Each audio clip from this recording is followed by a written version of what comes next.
Excuse me, ওই যে Indian মেয়েটা। হ্যাঁ হ্যাঁ, আপনি একটু এদিকে আসুন ma'am.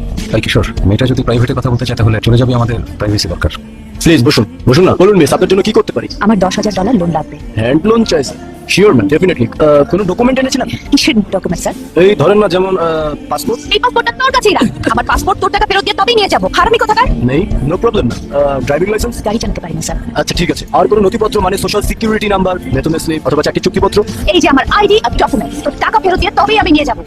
Sorry madam, we can't help. আমি জানি স্যার, আমি আপনাদের আগে থেকেই চিনি, কিন্তু না করার আগে আমি কি বলতে চাই একটু শুনুন। আপনার কথা শোনার সময় আমার নেই ম্যাডাম, আপনি এখন বিদায় হন, আমি কাজে ফিরবো। কিসের এত ব্যস্ততা তোর? অন্তত মানা করার আগে কথাটা শুন। এত ব্যস্ততা কিসের? ফাঁকিবাজ কোথাকার। আচ্ছা বলুন ম্যাডাম, আপনি আর কি বলতে চান? মাত্র 9 বছর বয়সে আমি আমার মা বাবাকে হারিয়েছি। একে একটা খ্রিস্টান এতিমখানে বড় হয়েছি আমি। নিজের একাকিত্ব কাটাতে পড়াশোনায় মনোযোগী হয়েছি। ফাদারদের সাহায্যে উচ্চশিক্ষার উদ্দেশ্যে আমেরিকা এসেছি। তো আপনার কাহিনী আপনাকেই শোনাচ্ছে। চুপ কর। মানুষের জীবন কি একই রকম হতে পারে না? অনেকের জীবনই একই রকম। তখন থেকে আমি মাস্টার্সের জন্য অনেক কাজ করেছি, ছোট বড় সব রকম, কিন্তু